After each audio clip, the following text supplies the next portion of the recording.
Aloha and welcome to the Carroll Cox Show.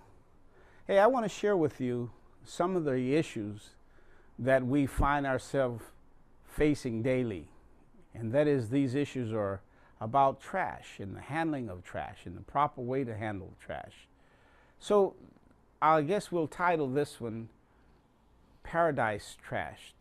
And you would be amazed at what some of our sisters and brothers in the human race will do, just in spite or just out of laziness, just out of non-caring, or just not fully understanding the impacts that they may have on the natural resources, on our streams, and how vital it is and how important it is to clean up our acts and not to dump chemicals and trash and papers and what have you. You see, here in Hawaii, we already have a limited amount of water surface, standing water, that would accommodate water birds, such as the nene or the gallinule or the coot or other shorebirds or water birds.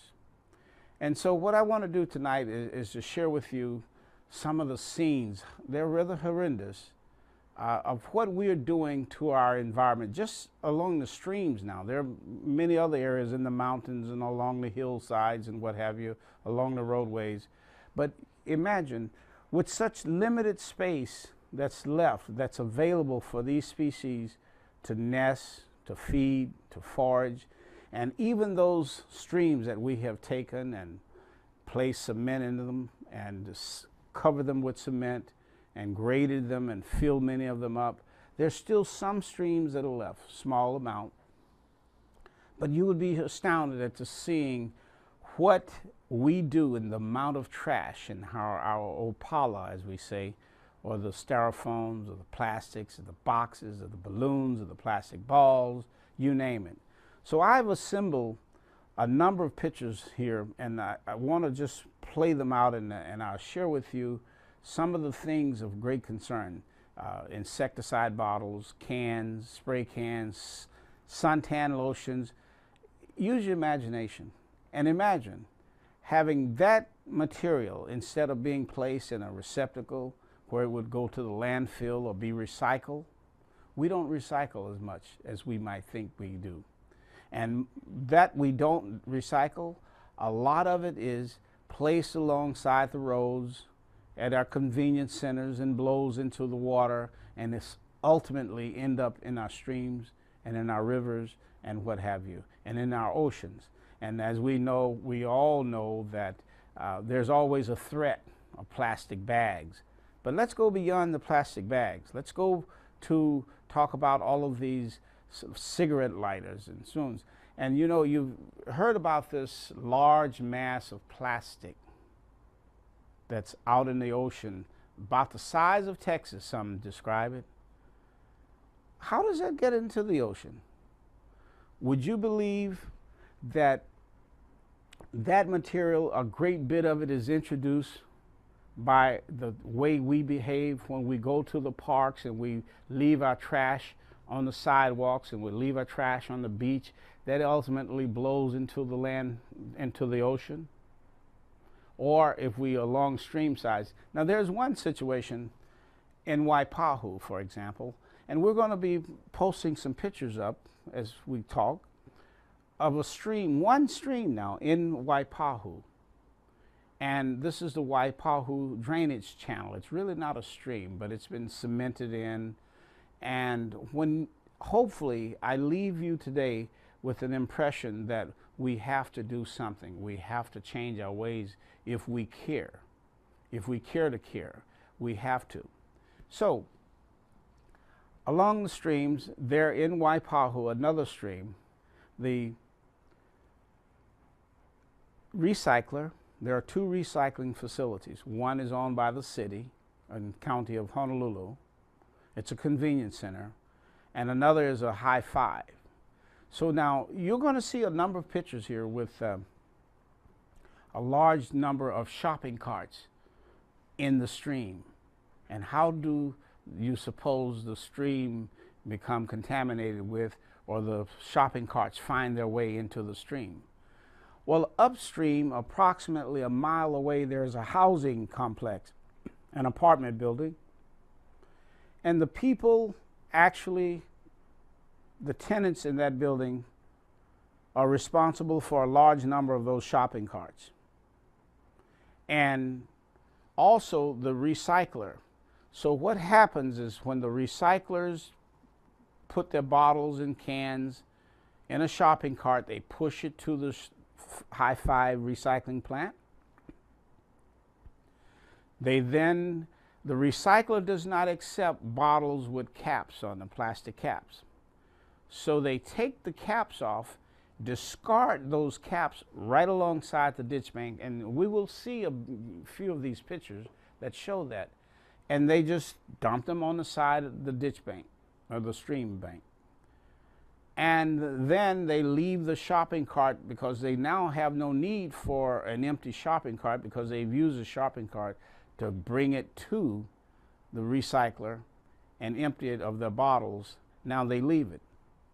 We've observed children coming along and then pushing those carts into the stream, in one part of the stream. So that's one way we're seeing when you see plastic bottles, plastic caps floating in the ocean. That adds to that Texas size floating plastic.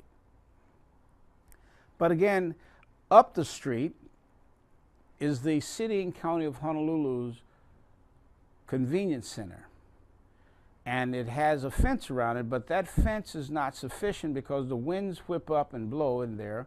And then what we find is that the plastic bags, the styrofoam, and all other materials, and when they are closed, people actually dump their materials into the stream. And just this picture here is a gallinule. This is an endangered water bird, Alai ula. And look what we have left him. This is our statement as to what we as human beings care about this. There aren't many of these animals left. They're endangered. So this is what we as human beings are doing to our environment, to its environment. Imagine it could get entangled. You see, here's a shopping cart that's submerged. All of these things pose a risk and a threat to these endangered birds. And it's just, at a minimum, it's unsightly. So, moving to another stream, the people take the materials, sofas, mattresses, bed springs, shopping carts, and dump them. Can you imagine dumping an acid battery, a car battery? Here is the stream there at Sears and Roebuck's, or Sears Shopping Center there in Pearl City, IL. Trash. The last remnant streams that are available. And we found one pair of gallinule, or Alai ula, nesting there and successfully hatching a baby, or a couple of babies. And here is one of them. But again, this baby gallinule, endangered, has to navigate through the trash. Not just unsightly, as I've said, but presenting problems. So this gallinule could get, again, entangled. This is a cup and plastics, and you see beer wrappers. So guys and girls out there, give a little care. Share a little care. We are flirting with the extinction of this particular species at the rate we're going. And imagine this animal getting lodged in, or foot getting trapped, or head getting trapped in this cup or in the plastic. And in turn, what happens? It dies. So we've taken the responsibility, I guess, to say that we've contributed to the decline of these species in more ways than one. But again, an endangered species, trash, does not make good and does not speak well for us as a human people or human beings. It just does not speak well. we can do a lot better. So when you have a cup of soda or water or whatever it is that you're drinking, it doesn't serve us any purpose to find its way into the trash, into the rivers, into the streams. Take the time, place it in the receptacle, place it in a place that it would not get into the environment. Now, not to mention the cost to companies like Long's. We found in one stream, and you will see some of the pictures as we go, we found in one stream more than 45 shopping carts in less than a block area in the stream. And they were introduced upstream, and we know this because they cannot access, people can't access the stream in a certain area. So it had to come from upstream. And when the water gets high and rushed down, it washes them down. This is not an endangered species here, this bird that's up on the screen. Now, this is a auku'u, or night heron, black-crowned night heron. He's resting on a shopping cart that has been pushed over the embankment into the stream. Now, not to mention the concerns for these animals, or the gallinule, or the coot, or other birds that get entangled in here possibly and drowning. But it also, just unsightly, and the plastics. All of these plastics will eventually break down. The paint on these shopping carts. Now, they don't have roofs in shopping carts like they have certain paints with toddlers riding cars. But if you look here, this is that same stream. Foam, plastic bottles, aluminum cans. This is where we find an endangered species living and trying to eke out a living amongst this trash. So we need to do a lot better, much better. We need to have an incentive, and we need to open our schools up to greater education. Here's another scene. These are not staged scenes. These, you will find these in the Waipahu area and in other streams. Beer case after beer case after beer case. Now, all of this eventually connects to Pearl Harbor. Again, this is a part of an answer to where does all of this Texas-sized plastics come from? And how do we, as citizens of Honolulu, contribute to that Texas-sized plastic flotilla, or introducing plastics to the ocean? This is how we do it. We throw it over the embankment, throw it over the fence, and then in turn, a big rain comes and washes it down. And in some areas, it is tidally influenced, so the tide can come in and cause it to float out. Again, these scenes are not staged. These are the actual scenes that we find in the stream beds on a daily basis. We gotta stop. We have to stop. We're making our own bed bad for us. We're just not doing the environment or ourselves any favors. Again, how and why does one need to drink its beer and then in turn discard all of the trash? Is it because we're not educated? Is it because we don't care? Or is it that, well, we've had our fun and that's all that matters to us? My plea to you is, you can have fun, but the same amount of energy, it took you more energy to go and shop for this beer and these goods, to consume them and then simply throw them in. Place them in a receptacle, recycle them. Here is shopping carts. This is in a stream, and we will get to see more. And the cost to the businesses is something that I'm sure they would like to reduce, but we say it's about homeless people. Not really. Here is a discarded carcass of a fish that was dumped in the stream. why couldn't this waste be dumped in its proper place in a trash can and go to the landfill or go to H-Power? We can do better. And the trashing of paradise may not adequately describe what is going on, but just for the sake of conveying the message, we call Honolulu or Hawaii paradise. And so we are trashing paradise. This is a stream bed.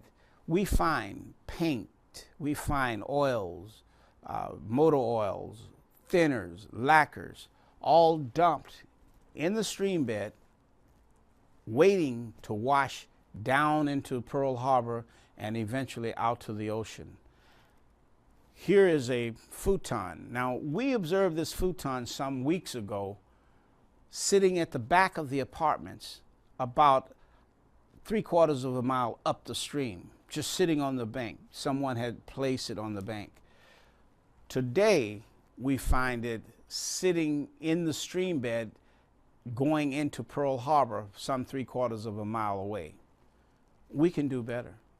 Now, when we see this, you have all of the foam, you have all of the fibers, you have the metal, and you have everything that could possibly be harmful. Ultimately, what will happen is, and potentially it poses a great risk, because as the channel gets clogged, because it's also, the flow is restricted by the lack of maintenance on the part of the city and county of Honolulu in digging it out and keeping it clear. So you're going to have a constriction. And if we get a heavy rain, we might find ourselves with heavy floods, damaging property. But again, ladies and gentlemen, this is a real scene in the stream at Waipahu. And bottles, plastics, foam, spray cans, all of this, again, why is it in the wild? Why is it just strewn in the streams? And this is an area that, talking about that clogging, it's now choking off the stream. And if we get more buildup, we might see ourselves with floods, flood roads and streams, and backing up into our houses and what have you, posing a great risk.